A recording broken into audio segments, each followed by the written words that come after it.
Have you ever wondered how the Amish love? The Amish are one of the most studied communities in America. Researchers and journalists have spent decades studying how they live and survive. Yet one quiet part of their lives remains largely unseen: how love actually works inside Amish communities.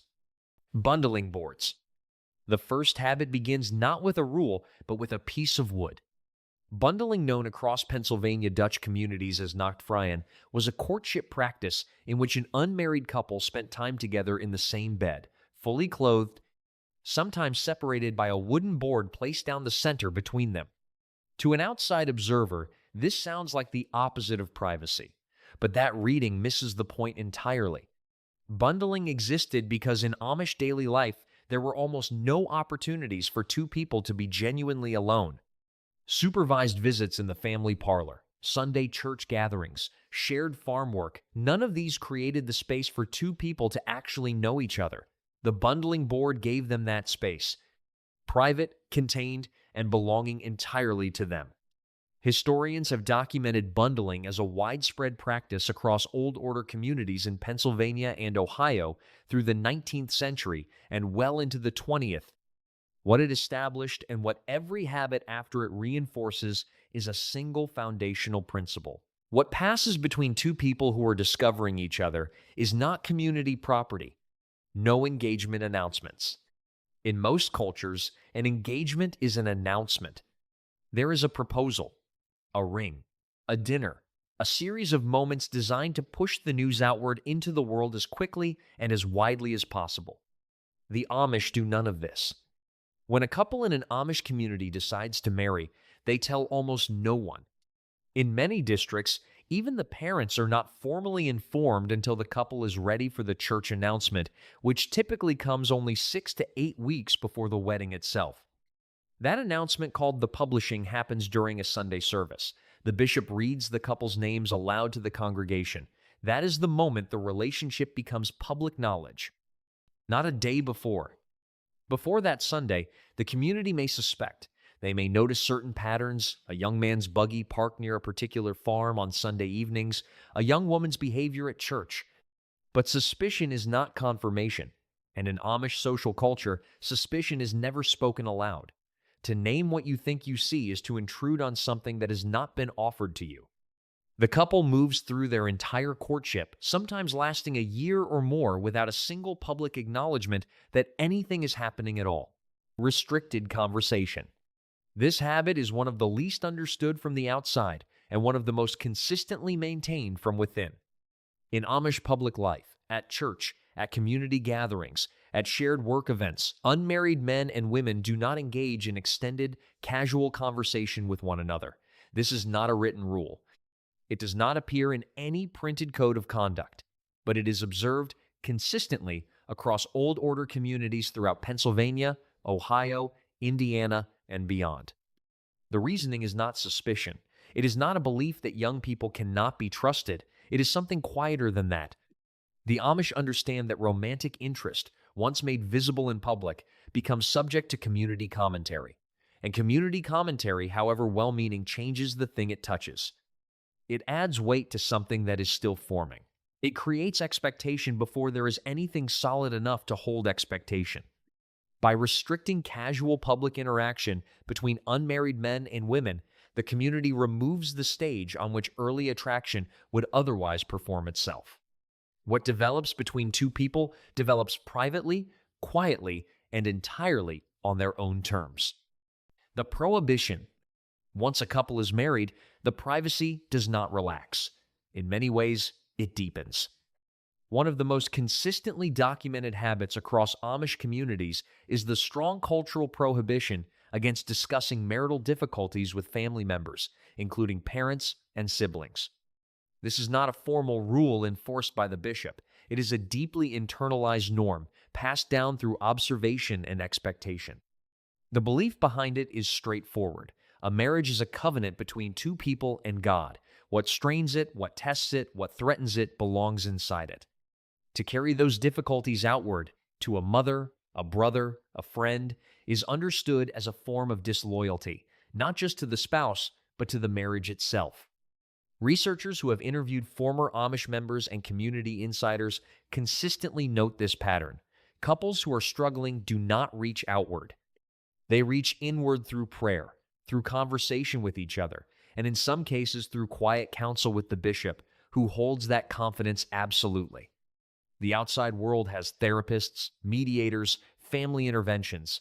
The Amish have the closed door and the belief that what needs to be worked out inside a marriage can only be worked out inside a marriage. Wedding guest lists. An Amish wedding is not a small, intimate affair by any conventional measure. In most Old Order communities, weddings regularly draw between 200 and 400 guests. The entire day is a community event held at the family's home or farm, lasting from morning into the evening with multiple meals and hours of singing. But here is what most people outside these communities do not realize. Every single person on that guest list is from within the immediate district or a small circle of directly connected family communities. Neighbors who are not Amish are not invited. Co-workers, if the family has any contact with the outside world through business, are not invited. The wedding is entirely, deliberately, internally contained. This is not unfriendliness. It is boundary setting in its clearest form. The wedding is understood as a sacred community act, a moment of covenant that belongs to the church district, not to the broader world. To invite outsiders in would be to make it a performance. And an Amish wedding is emphatically not a performance. What happens inside those walls on that day is witnessed only by the people whose lives will be directly woven into the lives of the couple being married. No wedding photographs. There are couples in Amish communities who have been married for 40 years, and not a single photograph exists of their wedding day. This is not an accident of poverty or circumstance. It is a choice, a deliberate, theologically grounded choice that the Amish have maintained consistently across generations. The prohibition on photography, particularly posed photography, is rooted in the Second Commandment's instruction against graven images and in the broader Amish principle of Gelassenheit, which translates roughly as yielding or submission of self. To pose for a photograph is to place the self at the center. To preserve that image is to resist the humility that Amish faith requires. But the effect on relationships goes beyond theology. When there is no photograph of your wedding, the day lives only in memory. It belongs to the people who were there. It cannot be shared with people who were not. It cannot be reduced to an image that travels without context, without the weight of what that day actually meant. 40 years later, when an Amish couple sits together at the end of a long day, the memory of their wedding belongs entirely to them. No one else has a copy. Sitting separately at church, this habit surprises people more than almost any other on this list. In Amish church services held in rotating homes within the district, every other Sunday, the congregation is seated by gender and age. Men on one side, women on the other. Young people in their own sections. This is not new information to most people who have read anything about Amish life. What is less commonly known is that this separation applies to married couples as well. A husband and wife do not sit together during worship. They have not sat together in church, in most cases, since the day they were baptized. The reasoning is, again, theological worship is understood as an individual act of submission before God, not a couple's activity. The presence of a spouse beside you in that moment is understood as a potential distraction from the primary purpose of the gathering. But the effect on the relationship is worth noting. An Amish couple spends their entire married life working together, eating together, raising children together, and growing old together, and they have never once sat beside each other in church. That particular kind of togetherness has never been part of their public religious life.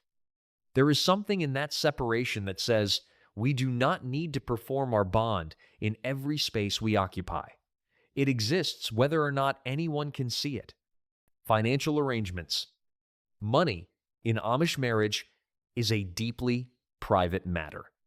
In the outside world, financial stress is one of the leading causes of marital conflict and one of the most commonly discussed relationship topics, with friends, with family, sometimes publicly.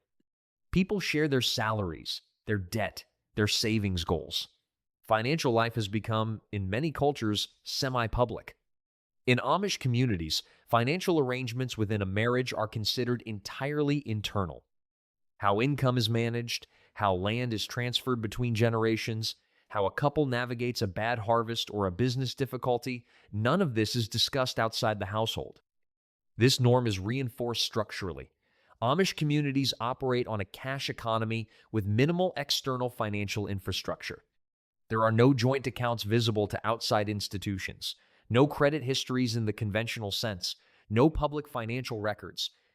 The financial life of an Amish marriage exists almost entirely off the grid of external documentation. What this creates, inside the marriage, is a closed system. Problems are solved internally. Decisions are made internally. The outside world has no visibility and no entry point. Whether that closed system produces resilience or conceals difficulty depends entirely on the strength of what is inside it. Separation and marital difficulty. The Amish do not divorce. This is widely known. What is less widely understood is what happens instead and how it happens without the outside world ever knowing. Formal divorce is prohibited under Amish church law. A member who pursues a legal divorce faces the ban excommunication and the loss of their standing within the community. This is not a mild social consequence. It is the loss of everything that gives daily life its structure and meaning. But marriages under serious strain do not simply disappear. They are dealt with quietly, internally, and through a process that rarely surfaces in any external record. In documented cases examined by researchers studying plain communities, couples experiencing serious marital difficulty may seek counsel privately from the bishop. In rare cases, a form of informal separation occurs. One spouse may go to live with family for a period without any public acknowledgement of what is happening. The community is aware something is difficult. No one says so aloud. What this means for the individuals involved is a profound absence of external support structures. There is no mediator, no legal advocate, no counselor with professional training. There is the bishop, there is prayer, and there is the expectation that the covenant holds. For some couples, that framework is enough. For others, the absence of external support has consequences that remain entirely invisible to anyone outside the household walls. The silence around death and grief. The final habit is perhaps the heaviest one. When someone dies in an Amish community, the mourning that follows is communal in its practical dimensions. The community prepares the body, builds the coffin, digs the grave, provides the meals, fills the house.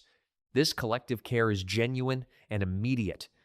But the emotional grief, the private devastation of losing a spouse, a child, a parent, is kept almost entirely within the household. The Amish do not speak extensively about grief in public settings. They do not process loss through extended conversation, through public mourning rituals beyond the funeral itself, or through the kind of open emotional expression that contemporary culture often encourages. Grief is understood as something that belongs inside the person experiencing it and inside the home where the loss is being carried. This is rooted in the same principle that governs every other habit on this list. What is most sacred is most protected. What is most painful is most private. To carry it outward, to lay it before people who were not inside that particular love, is to risk having it mishandled by hands that were not meant to hold it. Researchers and former community members who have written about Amish grief consistently note the same thing. The silence is not emptiness, it is weight. It is a community that has decided that some things are held, not spoken, and that holding them is its own form of honor. Every habit on this list is a choice. None of them happened by accident.